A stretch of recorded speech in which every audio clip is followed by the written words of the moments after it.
নাম কি? মোবারক। পুরা নাম? নুরুল ইসলাম মোবারক। বাসা কোথায়? তালতলা। আর গ্রামের বাড়ি? কুমিল্লা। আচ্ছা।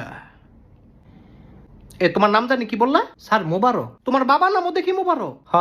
আফজল হোসেন মোবারক। দুইজনই তোমরা মোবারক? না না, দুইজন। দুইজনের নামই মোবারক। এটা কেমন কথা? স্যার এটা তো ভালো কথা। আরে মোবারক দুইজন কিভাবে? কারণ বংশটাই মোবারক। এটা কেমন বংশ? মাগো এটা ভালো বংশ। সবাই কেমনে মোবারক? সামনে আবার ঈদ। তো তো আবার কি ঈদ মোবারক? হ্যাঁ। এই কোম্পানি সম্পর্কে কি কি জানো? এই কোম্পানিটা ভালো। আর খুব ভালো? অন্য কিছু বলো। স্যার আপনিও ভালো। ভালো ছাড়া কি অন্য কিছু জানো না? যেটা জানি সেইটা আবার ভালো না। তুমি কি আসলেই এমন? স্যার। তোমার জীবনের গোল কি? আমি তো ফুটবল খেলি না। আরে জীবনের গোল জিজ্ঞাসা করছি। জীবনও তো খেলি না। আরে এইটার জন্য তো খেলার দরকার নাই। তাহলে না খেললে গোল দিয়ে কিরমু? তুই ডিম পারবি? আচ্ছা তোমার এই জবটা কেন দিব বলো? দিবেন হইলো কারণ আমি সব